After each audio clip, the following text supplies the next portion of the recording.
ассалому алайкум ва раҳматуллоҳи ва баракатуҳу. Дар имрӯза мехоҳам ду чизе аз ҳама муҳимро барои шумо маънидод намоям. Якум, дидани Расулуллоҳ саллаллоҳу алайҳи васаллам дар хоб ва дуюм, хобе ки Расулуллоҳ саллаллоҳу алайҳи васаллам худ дида буд. нафаре ки ҳазрати Муҳаммад саллаллоҳу алайҳи васалламро дар хоб мебинад, хабари хуш мешнавад ва имонаш қавиву зиндагиаш нек мегардад. дидани ҳазрат саллаллоҳу алайҳи васаллам дар хоб пайғоми хушбахтиву хушнудӣ ва беҳтар гаштани вазъи зиндагӣ аст. дар хоб дидани аъмоли ногувор номатлуб аз ҳодисаи номатлуб дарак медиҳад. рафту ҳазрат саллаллоҳу алайҳи васалламро дар назди хонаи хобу бинад, он хонаро сӯхтор ё вайроншавӣ интизор аст. рафту дар хоб ягон камбудии ҳазрат саллаллоҳу алайҳи васалламро бубинед, дучори зиён мекардед. хоб дидани ҳазрат бо либоси шоиста аз беҳтар гаштани мавқеи ислом ва сатҳи зиндагӣ дарак медиҳад. ҳазрати Муҳаммад саллаллоҳу алайҳи васалламро дар ҳаҷ хоб дидан маънои онро дорад, ки шахси чунин хоб дида зиёрати ҳаҷ мекунад. рафту ҳазрат саллаллоҳу алайҳи васаллам дар хоб ба оина нигарад, ин ҳушдор аз он аст, ки фармудаҳои Парвардигор ҷалла ҷалолуҳу иҷро намешавад. шахси қарздор ҳазратро хобу бинад, аз қарзҳояш халос мешавад. агар бемор бошад, шифо меёбад. нафаре ки зиёрати ҳаҷ накардааст, ҳазрати Муҳаммад саллаллоҳу алайҳи васалламро хоб бубинад, ҳатман ба зиёрати хонаи худо мушарраф мегардад. дар замини хушку беҳосил хоб дидани Расулуллоҳ саллаллоҳу алайҳи васаллам маънои онро дорад, ки он мавзеъ серҳосил мегардад. рафту он ҷо зулму ситам бошад, адолат барқарор мегардад. дар ҷое ки тарсу ҳарос бошад, тартибу низом ҷорӣ мегардад. нафаре ки дар хоб ҳамроҳи паёмбари акрам саллаллоҳу алайҳи васаллам ғизо тановул мекунад, ин хоб маънои онро дорад, ки шахси хобдида бояд ба бенавоён закот диҳад. марги Расулуллоҳ саллаллоҳу алайҳи васалламро хоб дидан нишонаи марги яке аз наслҳост. ҳамчунин Расулуллоҳ саллаллоҳу алайҳи васаллам як рӯз хобе дид ва ба саҳоба нақл кард. мо имрӯз он хобро барои шумо баён мекунем. дар боби ҷаноза дар китоби Саҳиҳ ал-Бухорӣ ҳадиси 697 аз Самура ибни Ҷундуб разияллоҳу таъоло анҳу ривоят аст, ки гуфт, паёмбари худо саллаллоҳу алайҳи васаллам баъд аз ин ки намози субҳро адо мекарданд, рӯи худро ба тарафи мо намуда мепурсиданд, кадом касе аз шумо дишаб кадом хобе дидааст? ровӣ мегӯяд, агар касе хобе дида буд, хобро таъриф мекард ва паёмбари худо саллаллоҳу алайҳи васаллам мефармуданд: мошоаллоҳ. рӯзе аз моён пурсиданд: касе аз шумо хобе дидааст? гуфтем: на.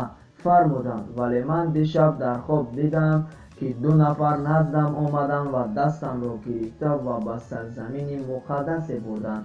дар он ҷо шахсеро дидам, ки нишаста ва шахси дигаре наздаш истодааст ва дар дасташ найзаи оҳанинӣ аст. он найзаро ба як тарафи рухсори он шахсе нишаста мехалонад, то ҷое ки аз пушти сараш берун мешавад. боз ба тарафи дигари рухсорааш чунин мекунад. тарафи аввали рухсорааш ба ҳолати аввалӣ бармегардад ва он шахс боз ҳамон корро такрор менамояд. гуфтам: ин чӣ кор аст? гуфта: биё ки биравем. ҳамроҳи онҳо рафтем, то ба шахсе расидем, пӯ ба пӯш хобида буд ва шахси дигаре болои сараш истода. ба табар ва ё ба тахта санг ба сараш мекӯбид. вақте ба санг мезад, санг ғер мехӯрд, он шахси истода аз ақиби санг мерафт ва вақте бармегардад, ки сари ин шахс ба ҳолати аввалаш баргаштааст.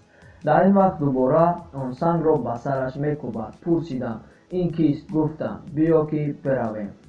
бо онҳо рафтам, то ба чуқурии танурмонанде расидем, ки сари он чуқурӣ танг ва поёнаш калон ва фароғ буд. дар он чуқурӣ оташеро афрӯхта буданд. чун оташ забона мекашид, ашхосеро, ки дар он гудол буданд, бо худ мебардошт, то ҷое ки наздик буд аз он танур хориҷ гарданд ва боз чун оташ пас мешуд, дубора ба дохили танур фурӯ мерафтанд. ва касони дар танур буданд мардон ва занони бараҳ набуданд. پرسیدم اینها کیها هستند؟ گفتند بیا که برویم. با آنها رفتم تا به جای رسیدیم که در آن خون جاری بود.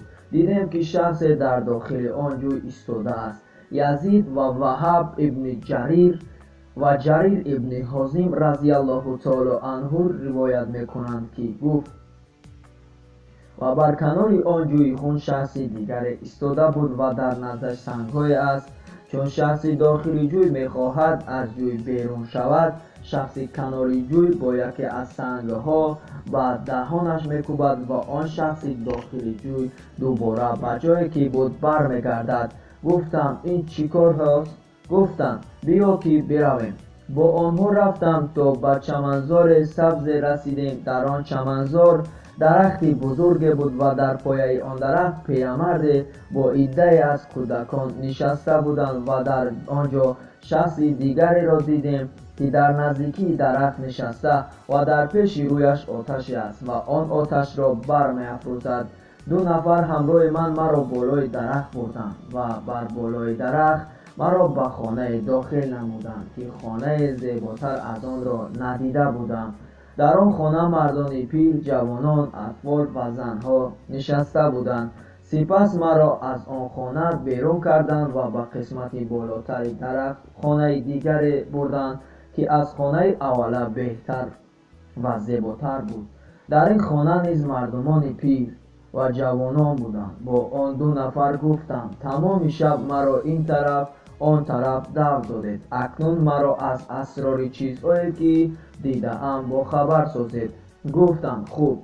آن شخصی که گوشه دهانش را پاره می‌کردند شخصی دروغگویی است که دروغ می‌گفته است و این دروغ‌هایش را جمع نموده تا آنکه سر تا سر آفاق را گرفته است و تا روز قیامت همان عذاب وی ادامه خواهد داشت. و آن کسی که سرش را به سنگ می‌کوبیدند شخصی است که خداوند قرآن را به وی آموخته ولی او در شب غافل از قرآن خوابیده و روز به آن عمل نکرده است و با همان عقوبتی که دیدی تا روز قیامت گرفتار است.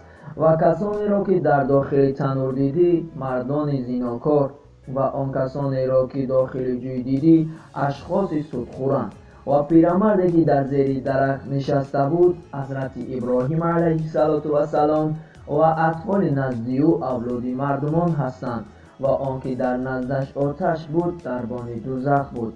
خانه اولی که داخل شدی خانه عمومی مسلمانان و خانه دوم خانه شهدا است و من جبرئیل و این کس میکائیل هست.